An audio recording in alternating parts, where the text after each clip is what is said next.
Bien-aimés dans le Seigneur, soyez puissamment bénis dans le nom de notre Seigneur Yehoshua Mashiach. Alors aujourd'hui, l'enseignement doit porter sur le châtiment du Père. As-tu bâti ta maison sur le roc ou sur le sable, bien-aimé? Bon, nous allons essayer aujourd'hui à la lumière de la parole de comprendre cela. Mais avant tout, bien-aimés dans le Seigneur, nous vous prions de partager les enseignements que nous faisons, de les liker, bien-aimés, et surtout de les commenter, de donner votre avis, bien-aimés. C'est très important, bien-aimés dans le Seigneur, selon que le Seigneur Jésus vous guidera et vous conduira, bien-aimés. Nous allons prier le Seigneur. Tendre Père, nous te remercions pour cet instant, Seigneur. Seigneur, toi qui es le maître du temps et des circonstances, Seigneur. Toi qui es le Dieu qui était, qui est et qui sera toujours, Seigneur. Toi qui ne somnole jamais et qui ne dors jamais, Seigneur. Seigneur, nous te remercions pour tout ce que tu fais, Seigneur. Tu nous conduis dans tout ce que tu veux que nous y allons, Seigneur. Bénis mon frère, bénis ma soeur, Seigneur. Et surtout, visite mes frères, Seigneur. Visite quiconque ne t'a pas encore rencontré, Seigneur. Seigneur Dieu Tout-Puissant, si nous sommes là, c'est pour t'adorer, c'est pour proclamer ton nom, proclamer ta grandeur, Seigneur. Parce que, Seigneur, sans toi, nous ne pouvons rien faire dans ce monde, Seigneur. Notre seul refuge, c'est en toi, Seigneur. Notre espoir, Seigneur, nous n'avons personne devant nous et personne derrière nous. Ce n'est que ta main Tout-Puissante, ta main puissante, forte, qui nous protège, Seigneur, et qui nous guide, Seigneur Dieu Tout-Puissant. Seigneur, sois toujours avec nous, veille sur nous comme tu l'as toujours fait, Seigneur. Et surtout, prends le contrôle de tout ce que nous allons dire, Seigneur, afin que nous ne le disons pas charnellement, mais nous le disons accompagnés de ton esprit qui agit sur nous. Sois béni, en ton nom Christ Jésus, nous t'avons ainsi prié. Amen. Bien-aimés dans le Seigneur, j'espère que vous allez bien. Alors aujourd'hui, nous allons parler du châtiment du Père, bien-aimés. Vous savez, dans ce monde, il n'y a que deux pères. Nous avons le premier Père, qui est le créateur de toutes choses, qui est Dieu, qui est le Seigneur Jésus-Christ. Tel qu'il est dit dans Colossiens, toutes choses ont été créées en lui, pour lui et par lui, bien-aimé. C'est ça notre Père. Il y a aussi un deuxième Père qui est Satan. Le Seigneur Jésus l'appelle le Père du mensonge, bien-aimé. Mais notre Père à nous, qui est Dieu, le créateur de toutes choses, en Christ Jésus, châtie ses enfants. Dieu châtie ses enfants. Nous allons aller dans une écriture. Nous allons prendre une écriture Proverbe chapitre 3 à partir du verset 11. Proverbe chapitre 3 à partir du verset 11. Qu'est-ce qu'il est dit? Mon fils, ne méprise pas la correction de l'Éternel et ne t'effraie point de ses châtiments, car l'Éternel châtie celui qu'il aime, comme un père l'enfant qu'il chérit, bien-aimé. Bon, le châtiment, tout enfant de Dieu, tous ceux qui ont la marque du Seigneur, tous ceux qui sont appelés fils de Dieu, bien-aimés, doivent passer par le châtiment du Père. Si vous dites être enfant de Dieu et que vous n'êtes pas châtié par Dieu, sachez que vous n'êtes pas aimé par Dieu. Si vous n'êtes pas corrigé par Dieu, c'est qu'il y a un souci. La Bible nous dit, la parole de Dieu nous dit que Dieu châtie ceux qu'il chérit. Dieu châtie tous ceux qu'il aime. Bien-aimé, c'est le chemin de tout enfant de Dieu.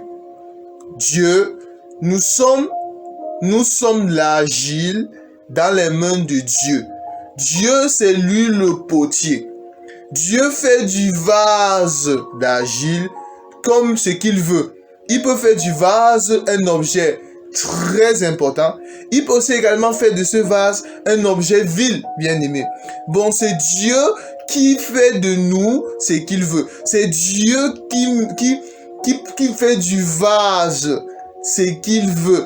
Il donne à la forme du vase, il donne au vase la forme qu'il veut, bien-aimé. Bon, l'Éternel, il châtie ses enfants. Il châtie celui qui l'aime.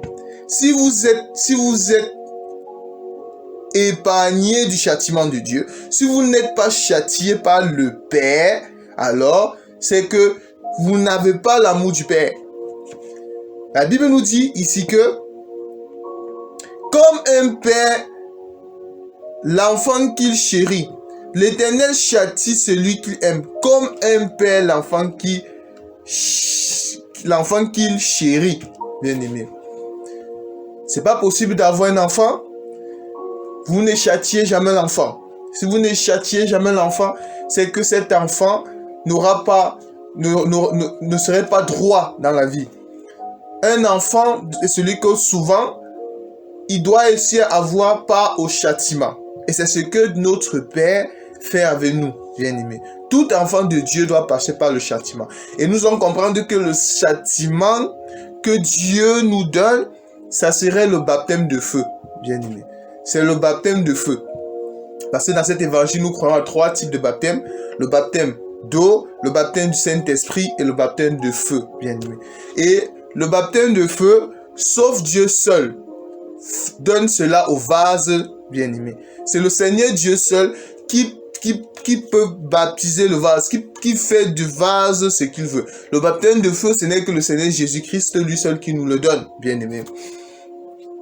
Alors, nous allons prendre encore une écriture, Hébreu. Nous allons prendre Hébreu chapitre 12.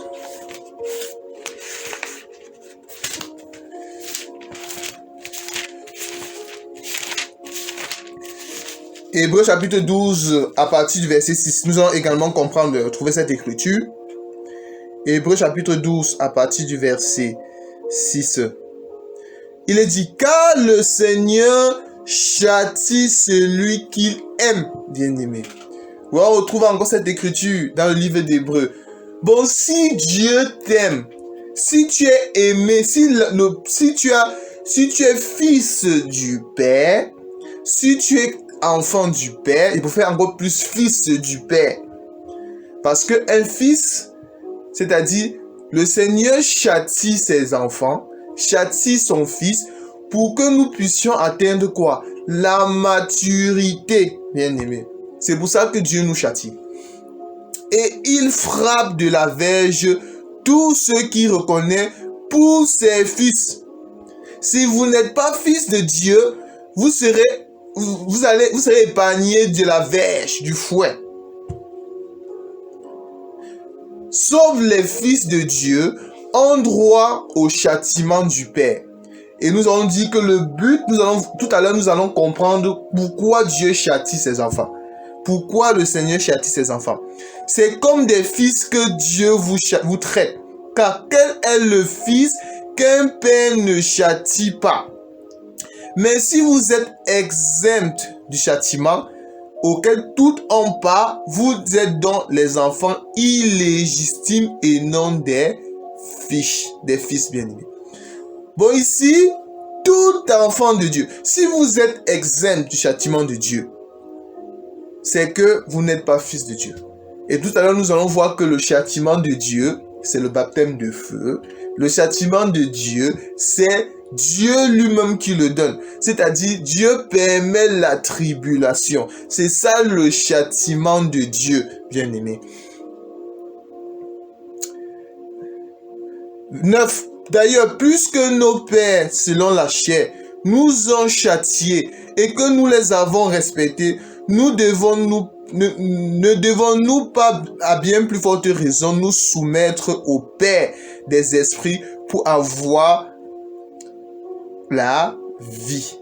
Nos pères nous châtient pour peu de jours comme ils le trouvent bon. Mais Dieu nous châtie pour notre bien, afin que nous participions à sa sainteté, bien-aimé.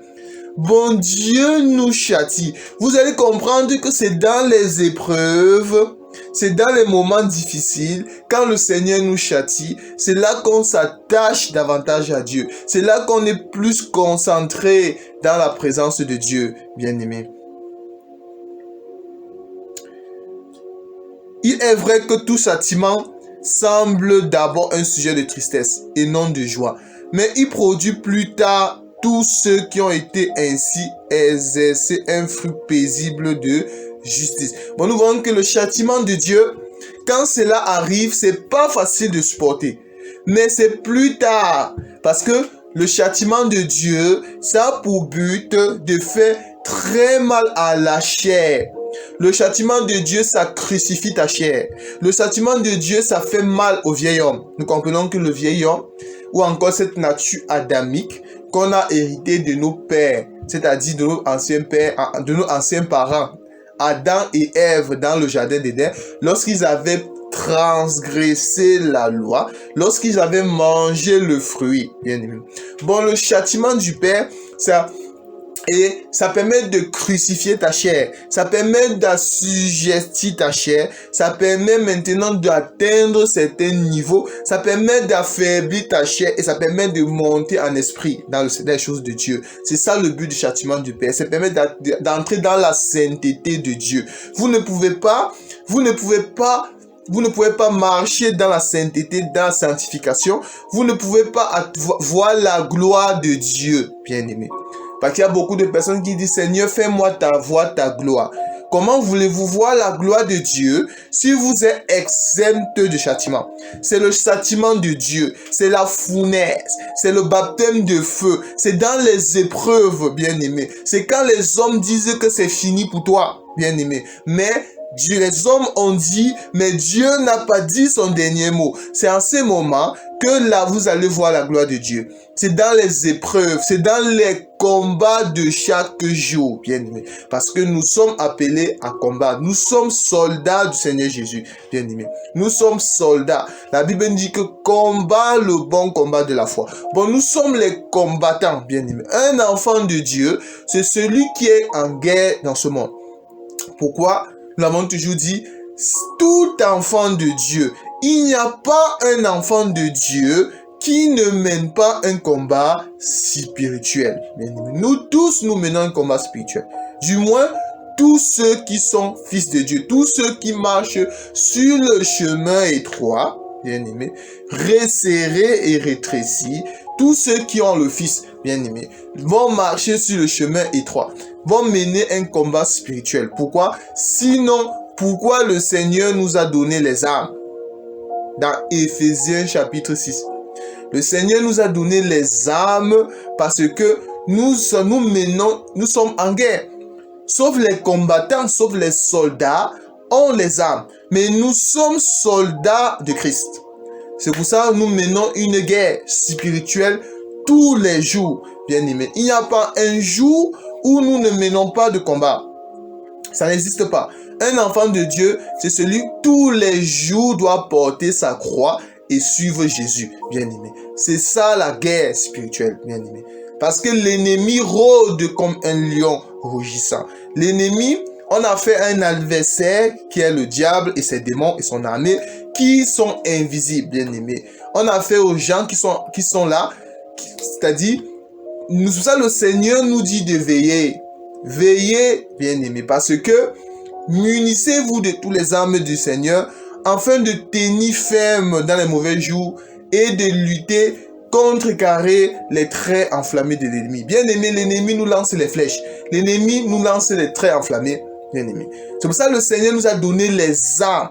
Et ces armes-là, bien-aimé, c'est pour tenir dans les mauvais jours. Bien-aimé. Si vous êtes enfant de Dieu, c'est pour ça que le Seigneur, pour nous préparer à cela, doit nous châtier, doit nous baptiser du feu, bien-aimé. On va recevoir le baptême de feu. Et c'est le baptême de feu qui doit nous tuer. Bon, Dieu nous tue par le baptême de feu. Comment Dieu nous tue par le baptême de feu? C'est-à-dire l'objectif de nous, le baptême, quand nous disons que Dieu nous tue par le baptême de feu, c'est tout simplement que Dieu tue notre chair. Dieu permet à ce que nous ne marchons plus selon la chair, tel que la Bible nous dit que ceux qui sont en Christ ont crucifié la chair, bien aimé. Bon, ça permet à ce qu'on crucifie la chair. Ça peut ça qu'on puisse mourir quant à la chair et vivre quant à l'esprit. C'est ça le baptême de feu, bien aimé, dans le Seigneur. Alors nous allons prendre une écriture. Nous allons voir que le châtiment du Père, bien aimé, parce que le but, l'objectif du châtiment du Père, c'est pas de nous détruire. Au contraire, un enfant de Dieu qui se laisse conduire par le Seigneur, qui s'abandonne dans les mains de Dieu, parce que la persécution, la tribulation, ça fait partie de la vie d'un enfant de Christ Jésus. Vous ne pouvez pas voir la gloire de Dieu, vous ne pouvez pas atteindre certaines dimensions avec le Seigneur si vous n'avez pas part au châtiment. Si vous refusez que le potier vous travaille, si vous refusez que le potier puisse travailler, parce que c'est le potier qui travaille la terre, bien aimé. Il façonne la terre à sa manière. Et le potier, c'est Christ Jésus. Et nous sommes les vases. Nous sommes cette terre que Jésus travaille, bien aimé. C'est-à-dire qu'il faut s'abandonner dans les mains du Seigneur. Et pour résister, pour tenir dans ce châtiment, d'ailleurs, ce n'est que les fils de Dieu qui ont pas. Pour pouvoir résister, bien aimé, à la tribulation, pour pouvoir résister aux traits enflammés de l'ennemi, aux attaques de l'ennemi, parce que l'ennemi rôde comme un lion, cherchant qui dérober, nous allons voir qu'il y a sauf ceux qui sont attachés au roc, c'est-à-dire à la pierre, qui pourront résister. Bien aimé, nous allons chercher une écriture dans Matthieu chapitre 7.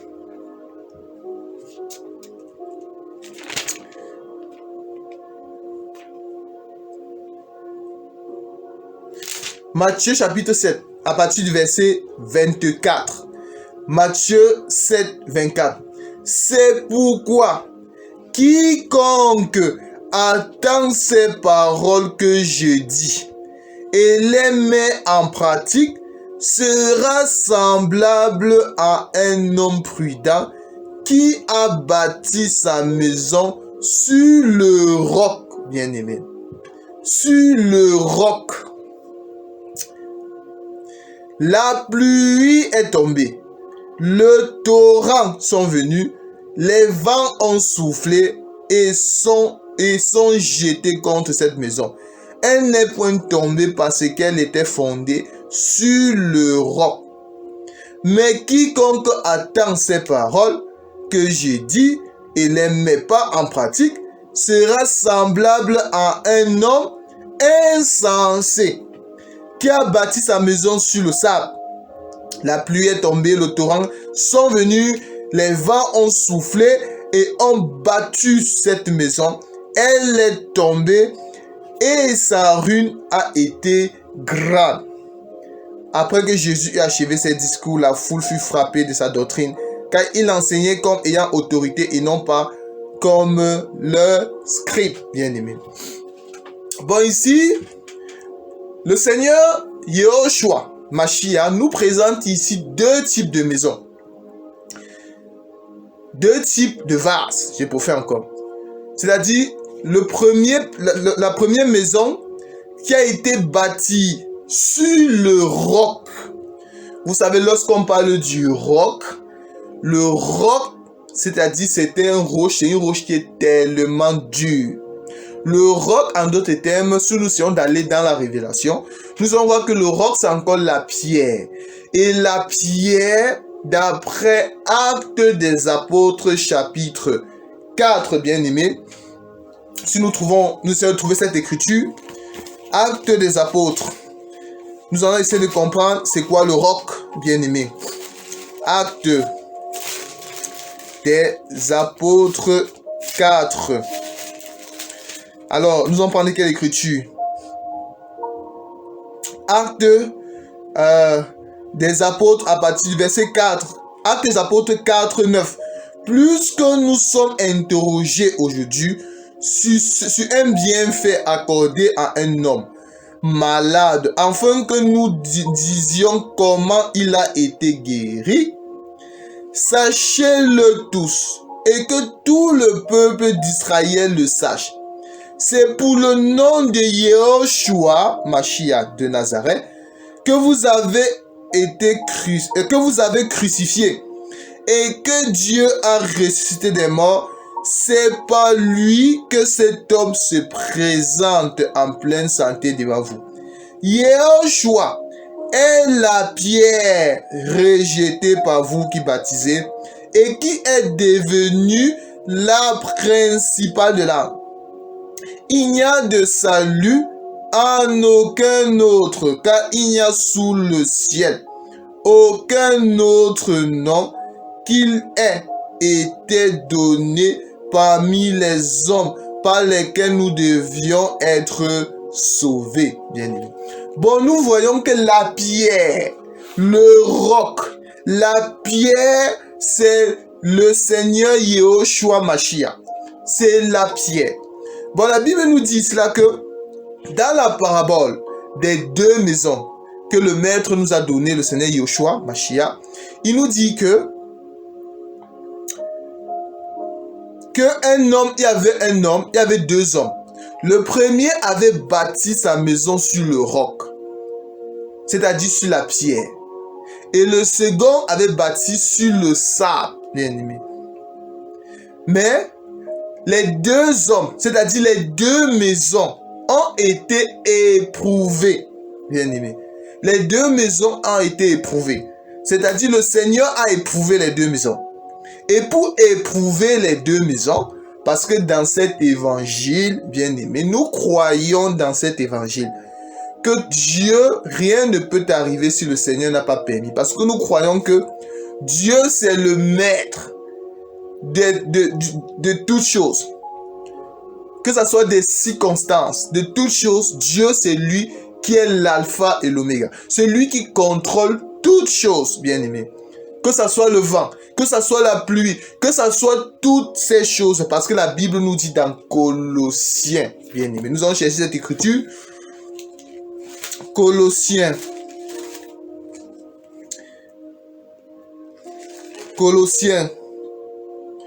Colossiens chapitre 1er à partir verset 16. Car en lui ont été créées toutes choses qui sont dans les cieux, sur la terre, les visibles, les invisibles, les trônes, les dignités, les dominations, les autorités, tout a été créé par lui et pour lui. Et il est avant toute chose et toute chose subsiste à lui. Bon, pour éprouver les deux maisons, Dieu doit permettre que la pluie vienne, que le vent vienne, que les torrents viennent s'abattre sur la maison. Mais la seule différence, ce qui va différencier les deux maisons, c'est que l'une des maisons est bâtie sur quoi? Sur le roc. Et l'autre est bâtie sur le sable. Bon, nous comprenons que le roc, c'est le fondement. C'est ça le roc. Le roc, c'est le fondement. Tel que les Écritures nous disent, si nous prenons cette même écriture, nous allons prendre cette même écriture dans Luc. Prenons Luc chapitre 6. J'aime beaucoup encore comment Luc l'a présenté cette écriture. Nous allons prendre Luc 6, verset 47. Je vous montrerai à qui est semblable tout homme qui vient à moi. Je vous montrerai à qui est semblable tout homme qui vient à moi. Attends mes paroles et les mets en pratique. C'est-à-dire, il s'agit ici d'un homme qui vient au Seigneur Yehoshua, qui entend les paroles du Seigneur Yehoshua et qui met en pratique les paroles du Seigneur Yehoshua. Il est semblable à un homme qui bâtissant une maison, a creusé profondément et a posé le fondement sur le roc. Ah, j'aime beaucoup comme le frère Luc nous a présenté cette écriture. Bon, a posé le fondement sur le roc. Une inondation est venue et les torrents s'est jeté contre cette maison sans pouvoir ébranler parce qu'elle était bien bâtie. Mais celui qui entend et ne met pas en pratique est semblable à un homme qui a bâti une maison sur la terre, sans fondement. Le torrent s'est jeté contre elle. Aussitôt, elle est tombée et la ruine de cette maison a été grande, bien-aimé. Bon, nous voyons ici ce qui différencie les deux hommes. Celui qui a bâti sur le roc, les deux hommes, c'est que l'autre a bâti sur le roc et l'autre a bâti sur le sable, c'est-à-dire ou sur la terre, bien aimé. Voilà la différence. Et nous voyons que ça soit sur la maison qui était bâtie sur le roc, la maison qui était bâtie sur le sable, le Seigneur doit permettre à ce que il y a le torrent qui arrive, il y a les vents qui arrivent, il y a la pluie qui arrive, il y a les tourbillons qui arrivent. Mais, plus que celui qui entend la parole, celui qui a bâti sa maison sur le roc, c'est-à-dire dont le fondement est Christ Jésus, bien-aimé, ne sera pas ébranlé. Il ne sera pas ébranlé, bien-aimé. Bien-aimé dans le Seigneur. Même quand un enfant de Dieu, celui qui est enfant de Dieu, fils de Dieu, les épreuves que le Seigneur permet dans notre vie, nous ont pour but de nous rapprocher davantage du Seigneur.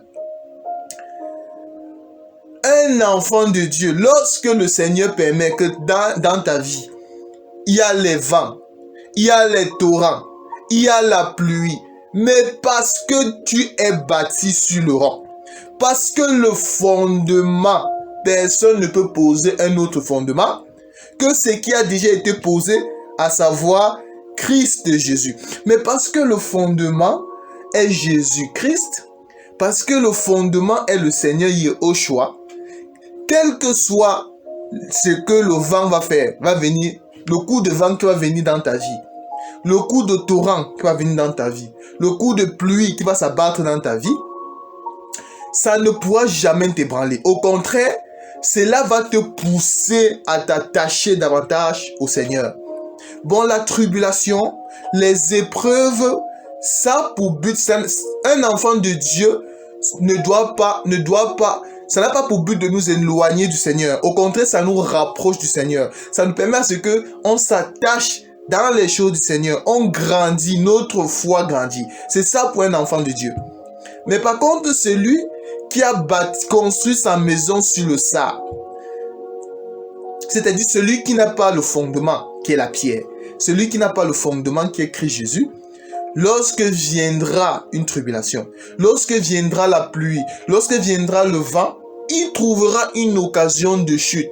Pourquoi? Parce que la fondation de sa marche chrétienne, parce que le fondement de sa vie, de sa vie chrétienne, ce n'est pas Christ Jésus. Bien aimé, ce n'est pas Christ Jésus. Alors, nous allons prendre une écriture dans Jérémie. Nous allons prendre Jérémie. Nous allons prendre une écriture, Jérémie chapitre 17. Jérémie chapitre 17.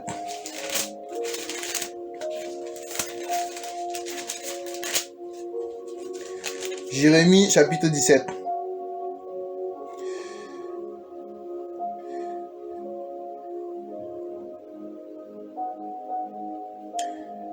Ainsi, à partir du verset 5, ainsi parle l'Éternel. Maudit soit l'homme qui se confie à un homme, qui prend la chair pour son appui et qui détourne son cœur de l'Éternel, bien-aimé. Bon, ici, il s'agit d'un homme qui n'est pas bâti sur le roc. Il s'agit d'un homme, au lieu d'avoir le fondement, la fondation. Vous savez, la fondation, c'est qui? La fondation, pour que une maison puisse tenir debout, il faut d'abord que la fondation soit solide.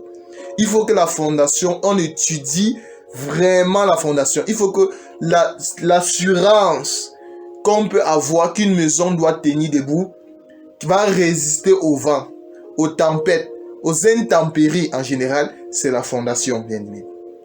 C'est-à-dire le fondement.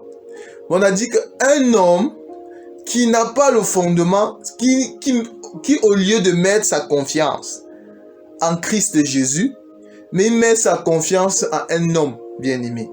La Bible l'appelle maudit. Parce que il n'a pas de fondement qui est Christ Jésus. Son fondement n'est pas Christ Jésus, bien aimé. Parce qu'il prend la chair, pour appui et qui détourne son cœur de l'Éternel, bien aimé. Il prend la chair pour appui. Il est comme un misérable dans le désert et il ne voit point arriver le bonheur. Il habite les lieux brûlés du désert, une terre salée et sans habitants. Mais il habite les lieux brûlés du désert. Béni soit l'homme qui se confie dans l'Éternel. Et dont l'Éternel est l'espérance. En d'autres termes, dans l'Éternel, dans le fondement, c'est la pierre. Dans le fondement, c'est le roc. Donc Christ Jésus est le fondement de sa vie. Il est comme un arbre planté près des eaux, bien-aimé. C'est-à-dire, il est comme un arbre planté près des eaux et qui étend ses racines vers les courants. Il n'aperçoit point la chaleur. C'est-à-dire, l'homme qui a bâti sa maison sur le roc, même quand la pluie tombe sur cette maison, même quand les vents, les torrents tombent, cet homme n'aperçoit pas la chaleur. Au contraire, parce que nous allons comprendre ici là que la pluie, le vent, les tempêtes, ici ne voyez pas seulement pluie physique. Ce sont les langages de la parole. Ici, il s'agit ici là de l'ennemi aussi. Ça peut être les attaques de l'ennemi. Ça peut être l'ennemi qui te lance les flèches. Ça peut être l'ennemi, ça peut être aussi les tribulations. C'est parce que c'est Dieu lui-même qui permet cela pour nous éprouver par le feu, bien aimé. Parce que Dieu nous éprouve par le feu, c'est ça. Mais parce que le roc, tu es fondé sur le roc, même quand ces choses doivent venir, ça ne doit pas te détruire. Mais au contraire, ça va te rattacher, ça va t'attacher davantage à la gloire de Dieu, bien aimé. Étend ses racines vers le courant d'eau et n'aperçoit point la chaleur quand elle vient.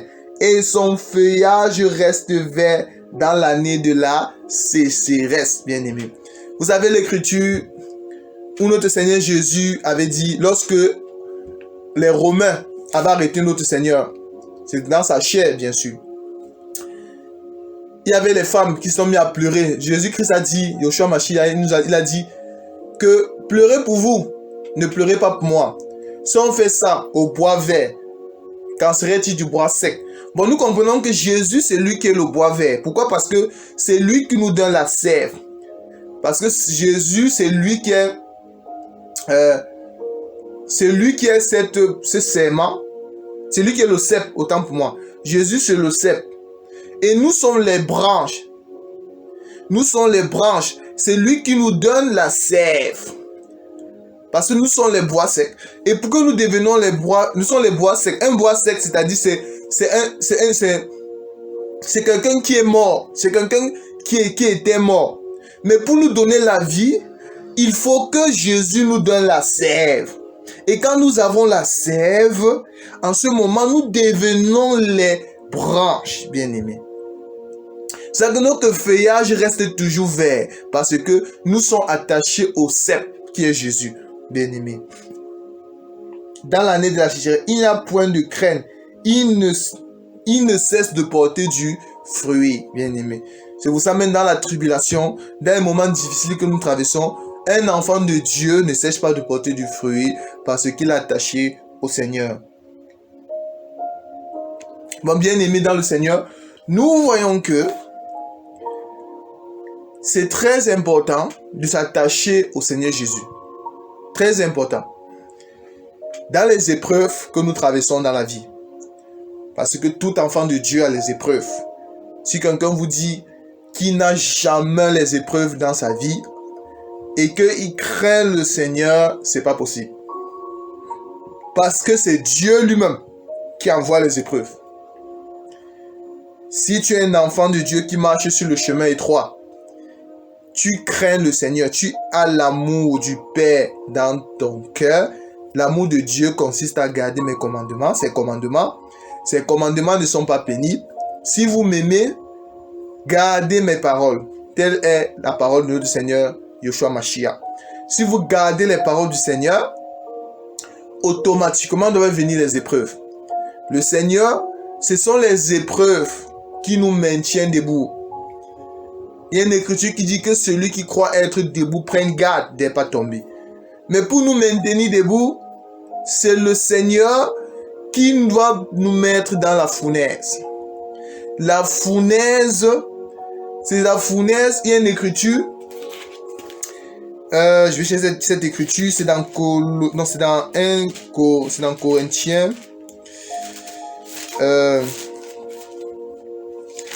Il faut que je le trouve.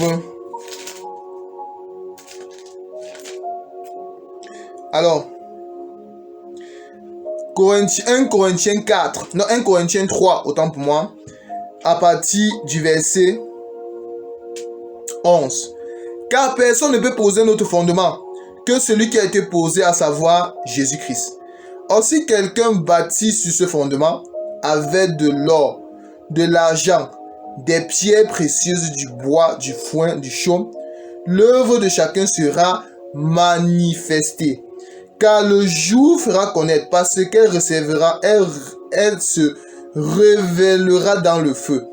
Et le feu éprouvera ce que l'œuvre de chacun. Si chacun bâtit par quelqu'un sur ce fondement subsiste, il recevra une récompense. Bien-aimé dans le Seigneur, Dieu, le Seigneur Jésus, doit éprouve l'œuvre de chacun. Éprouve l'œuvre de chacun. S'il y a une chose avec laquelle on ne peut pas tricher, s'il y a une chose avec laquelle on ne peut pas faire les magouilles, on ne peut pas tourner, c'est l'œuvre du Seigneur. Parce que le Seigneur nous éprouve par le feu, qui que tu sois. Si tu dis que tu viens dans le Seigneur va t'éprouver pour savoir quelle est ta motivation. Si tu dis que tu sais Dieu, si tu dis que tu es pasteur, prophète, docteur, évangéliste, enfant de Dieu, n'importe quoi, le Seigneur doit t'éprouver pour savoir quelle est ta motivation. Quelle est ta motivation? Es-tu venu pour ta propre gloire ou es-tu venu parce que tu veux proclamer le nom du roi de gloire? Bien-aimé, Christ Jésus. Bon, le Seigneur nous éprouve par le feu. Bien-aimé dans le Seigneur. Alors nous allons prendre une écriture qui va se trouver dans Luc. Dans Luc chapitre 8, à partir du verset 22. Un jour, Yehoshua montant dans une barque avec ses disciples, il a dit, passons de l'autre côté du lac. Et il partit. Pendant qu'il naviguait, Yehoshua s'endormit. Un tourbillon fondit sur le lac. La barque se remplit d'eau et il était en péril.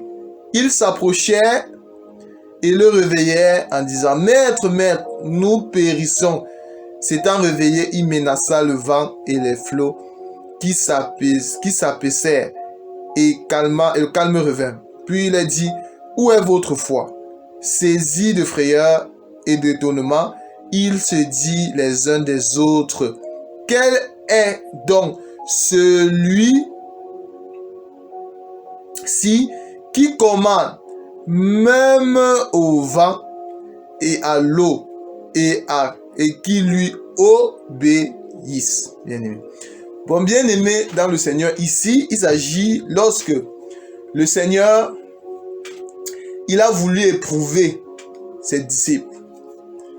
Et vous savez, pour les éprouver, nous avons un Dieu très très malin. Permettez-moi du mot.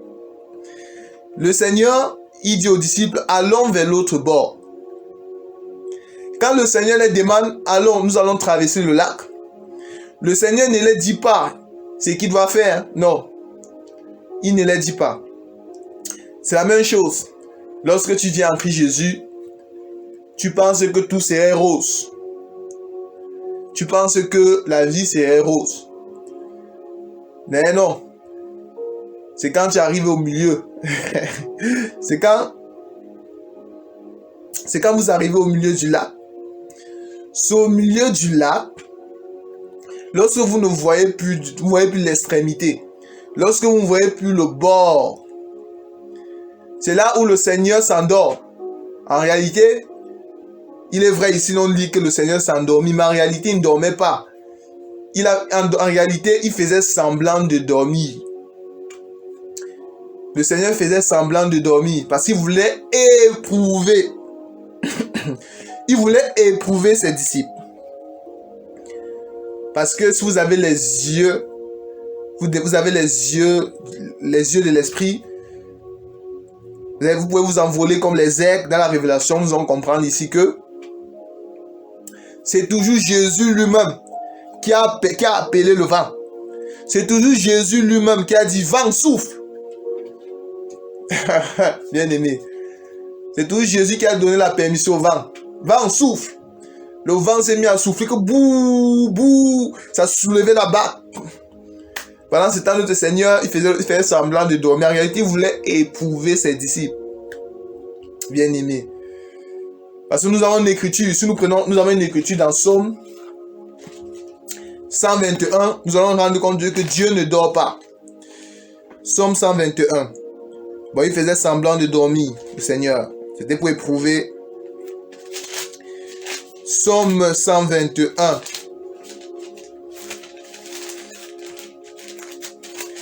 Psaume 121. Qu'est-ce qu'il est dit? Je lève les yeux vers les montagnes, d'où me vient le secours.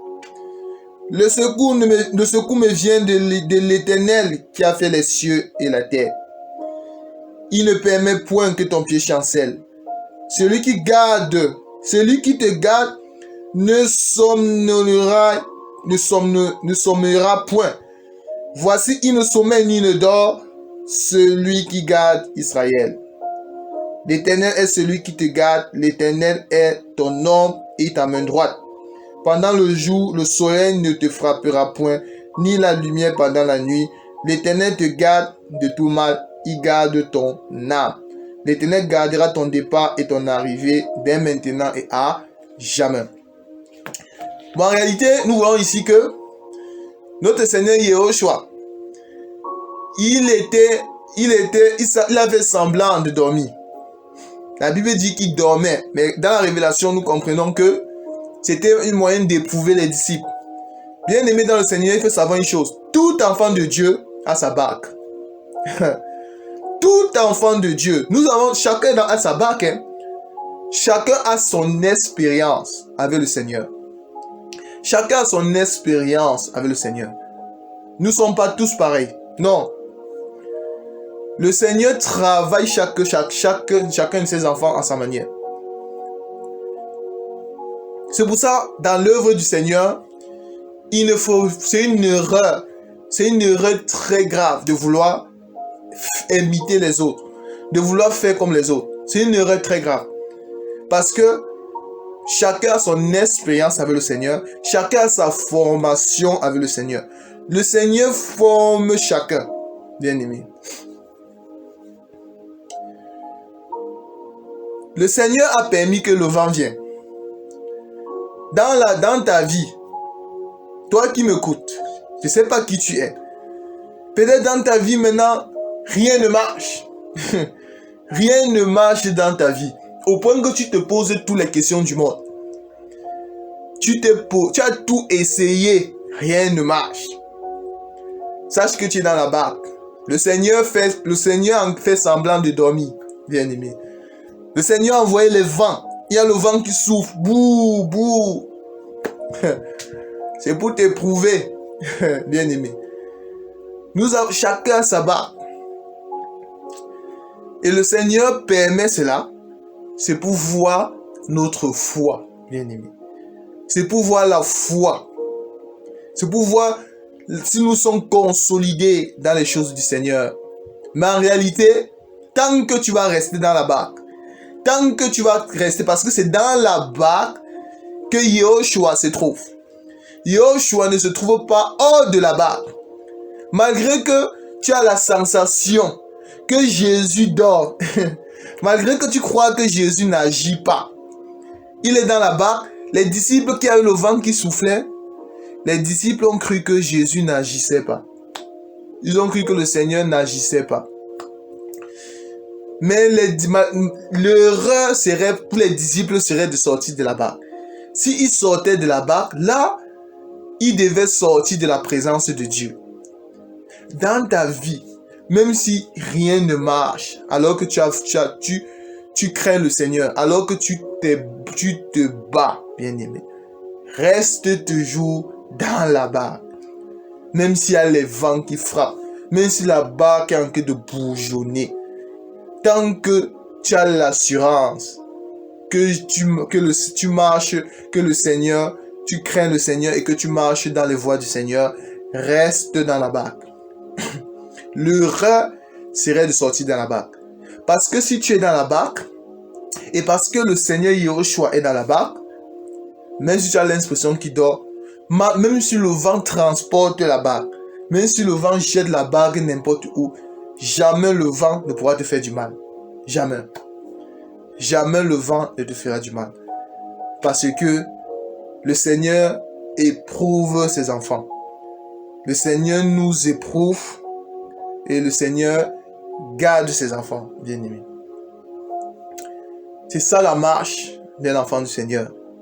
La crainte du Seigneur Jésus, bien-aimés. Lorsque vous dites que c'est la parole du Seigneur. Lorsque tu as la parole du Seigneur, tel qu'il est dit dans Hébreux chapitre 4, si nous prenons cette écriture. Hébreux chapitre 4.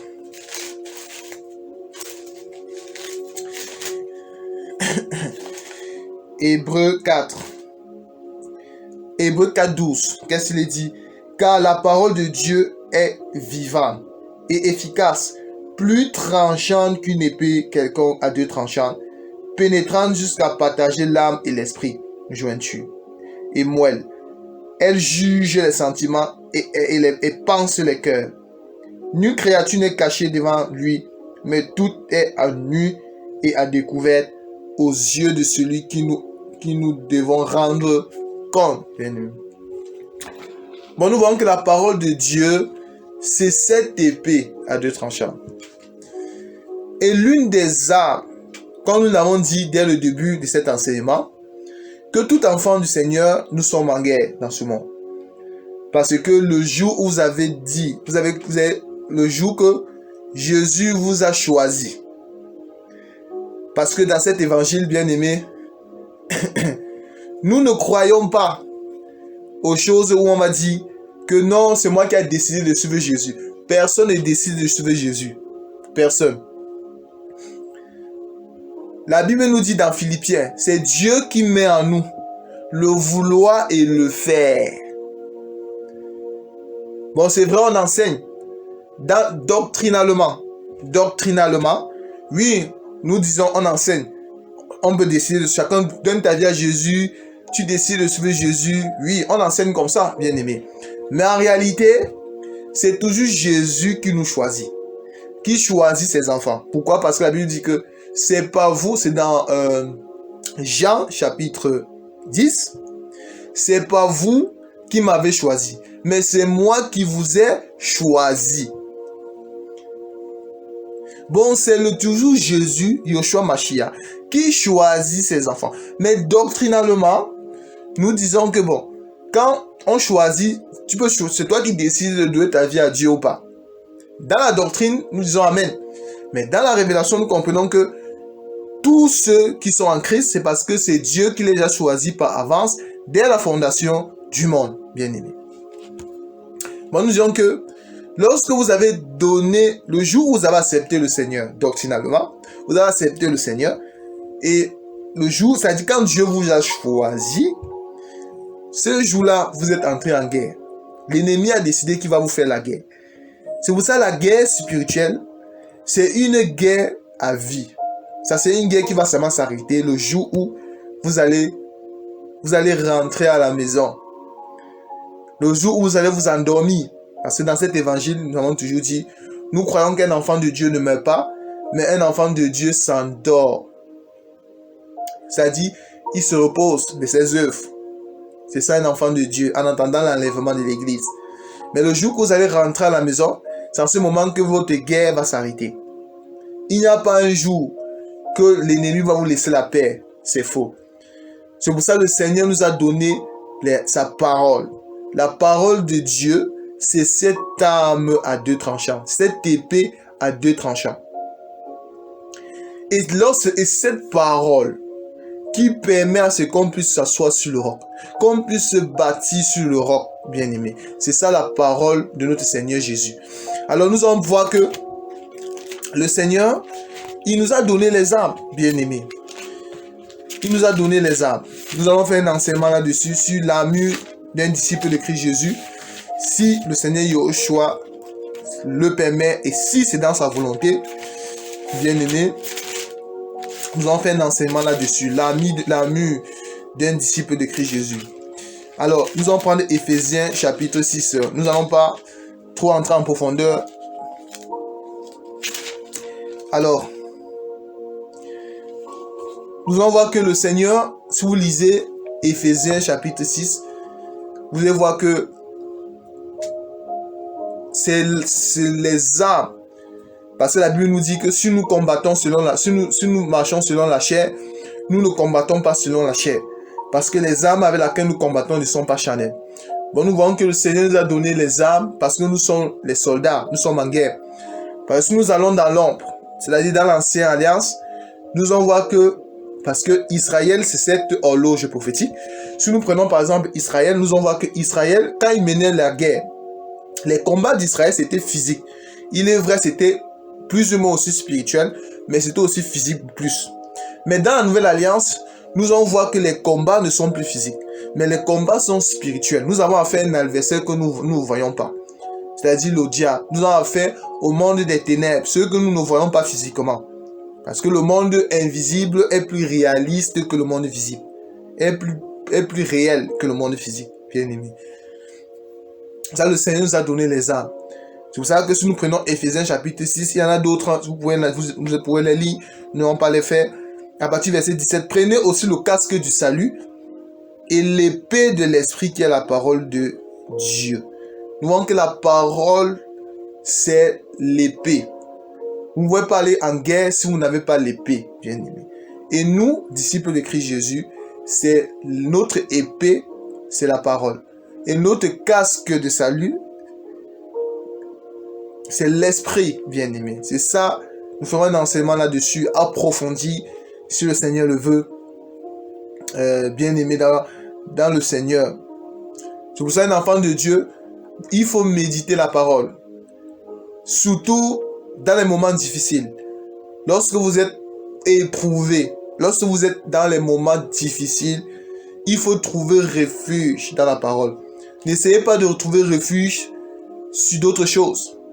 Ce n'est que sur la parole. Parce que quand vous êtes même, il peut arriver les moments où vous êtes éprouvé, vous passez les moments tellement difficiles que souvent vous n'avez plus envie de méditer. C'est une grave erreur. Il faut forcer. Même si c'est comment pleurer devant le Seigneur et demander au Seigneur la force pour méditer. Parce que dans les moments difficiles, c'est qui nous garde dans la présence de Dieu. C'est qui fait que nous ne péchions pas dans les moments difficiles. Nous ne nous écartons pas du Seigneur. C'est la parole. C'est lorsque vous consolez avec la parole du Seigneur. C'est très important. Moi, il faut méditer les Écritures. Mais dommage qu'en ce temps de la fin, beaucoup de personnes ne méditent pas la parole du Seigneur, bien-aimé. Comment voulez-vous aller avoir l'épée si vous n'avez pas la parole, bien-aimé? La parole, c'est l'épée, bien-aimé. Savez la parole de Dieu que nous résistons aux traits enflammés de l'ennemi, bien-aimé dans le Seigneur. Alors nous allons nous arrêter là et nous croyons que le Seigneur Jésus ne cesserait de veiller toujours sur nous, de nous garder. Tendre Père, nous te remercions pour cet enseignement, Seigneur. Seigneur Dieu Tout-Puissant, nous croyons que malgré les épreuves que nous traversons, Seigneur, il est vrai, c'est pas facile, c'est difficile, Seigneur, mais toute chose concourt à celui qui t'aime, Seigneur. Seigneur Jésus, à qui d'autre irons-nous, car c'est toi qui es la parole de la vie, Seigneur.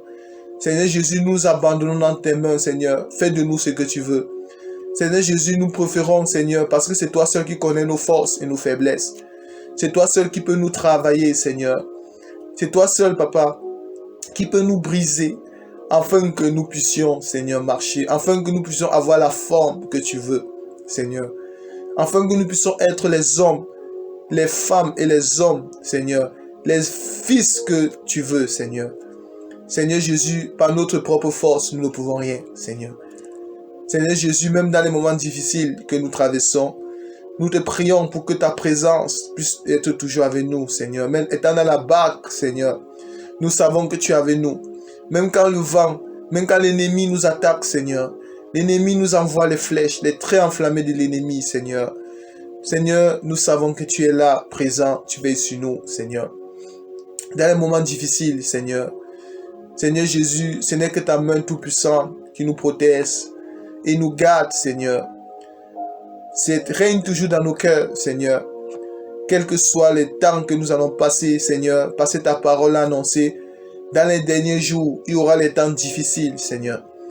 Seigneur, tu as dit que ça serait que le début, le commencement des douleurs, Seigneur. C'est pour ça que nous te prions de nous préparer d'avance, afin que quand viendra les douleurs, nous soyons prêts à les affronter, Seigneur, pas par notre force, mais par ta main tout-puissante qui est sur nous. Seigneur, veille sur nous, Seigneur Jésus. Garde-nous, Seigneur. Protège-nous, Seigneur Jésus, dans ce monde pervers et corrompu, Seigneur. Donne-nous la force de nous sanctifier davantage, Seigneur, de craindre ton nom et surtout de méditer ta parole et de la mettre en pratique, Seigneur, afin d'être bâtis sur le roc et sur la pierre angulaire qui est Yahushua Mashiach, Seigneur, qui est le fondement, Seigneur. Seigneur, dirige nos vies, dirige nos pas, sois le conducteur de nos vies, Seigneur Jésus, et que toute la gloire te revienne. Révèle-toi à tous ceux qui ne te connaissent pas encore, Seigneur. Seigneur Jésus, rends-nous humbles, Seigneur, et surtout, Papa Yahweh, nous voulons toujours te servir, Seigneur, et être fidèles à ta parole. Malgré les temps difficiles, Seigneur, nous ne cesserons de proclamer ton nom, Seigneur, parce que nous pouvons tout par toi, Seigneur, qui nous fortifie et qui nous garde, Seigneur. Merci, Seigneur Jésus. Nous te remettons tout entre tes mains. Prends le contrôle de toutes choses, Seigneur. Tout ce que nous voulons, c'est proclamer ton nom, t'adorer et te chanter. Merci, tendre Père. Bénis mon frère, bénis ma soeur. Bénis tous ceux qui ont écouté ce message, Seigneur. Seigneur Jésus, c'est toi seul qui convertis qui que ce soit. C'est toi seul qui touche les cœurs. C'est toi seul qui appelle, Seigneur. C'est toi seul qui fait de ton peuple ce que tu veux. Nous sommes que les vases, Seigneur. Toute la gloire te revient, Seigneur. Seigneur Jésus, toi qui es la lumière du monde, Seigneur, qui éclaire, Seigneur. Merci pour la grâce. Merci pour tout ce que tu fais pour nous. Merci pour les épreuves, les combats de la vie, Seigneur. Nous te remercions pour cela. Et nous te rendons grâce parce que tu nous maintiens debout, Seigneur. Au nom de ta toute-puissance, tu as ainsi prié. Amen. Shalom, bien-aimés. Maranatha, Maranatha. Notre Seigneur Jésus revient bientôt, Yahushua Mashiach. Et je vous aime énormément, bien-aimés dans le Seigneur. Je suis votre humble serviteur du Seigneur Jésus-Christ, à votre service. Et nous croyons que le Seigneur Jésus ne cessera jamais d'être toujours là. Bien-aimés dans le Seigneur, portez-vous bien. Laisse-moi te dire, ne désespère jamais dans la vie, quels que soient les moments de la vie que tu traverses. Le Seigneur, si tu es un élu du Seigneur, tu es un être à part. Le Seigneur Jésus va te faire traverser certaines épreuves pour que tu puisses atteindre la maturité et que tu puisses atteindre ta destinée. C'est la vie d'un enfant du Seigneur Jésus. Si nous sommes dans ce monde, nous ne sommes pas comme les autres, non. Mais nous sommes le peuple de Dieu à part. C'est pour ça que le Seigneur Jésus pouvait dire, mettez Paul à Barnabas à part pour l'œuvre que j'ai préparée pour eux, bien-aimés. Bon, nous sommes le peuple à part que le Seigneur a choisi dans ce monde. Et c'est pour que nous portions les fruits. C'est pour que nous soyons à son image, qui est le Seigneur Jésus. Afin que nous soyons toujours prêts, s'il le faut, à mourir pour le Seigneur, bien-aimé. Parce que c'est une grâce de mourir pour le Seigneur. C'est une grâce de subir les outrages pour le nom du Seigneur. C'est une grâce de subir les persécutions pour le nom du Seigneur. Parce qu'on s'est conformé à la parole, bien-aimé. Il est vrai, c'est pas souvent facile. Mais toute chose concourt à celui qui aime Dieu. Le Seigneur Jésus, s'il permet cela, c'est parce que nous sommes ses enfants, nous sommes ses élus, bien-aimés. C'est pour ça que nous n'avons pas à cela. Ne désespère pas dans la vie. Ne te décourage pas de ce qui arrive.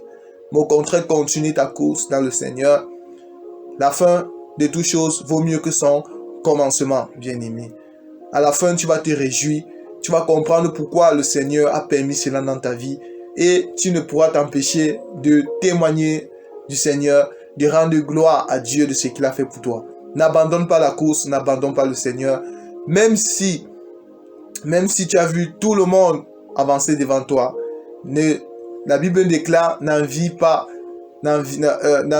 ceux qui... il y a une écriture qui nous dit que n'envie pas ceux qui réussissent dans les voies, bien-aimés.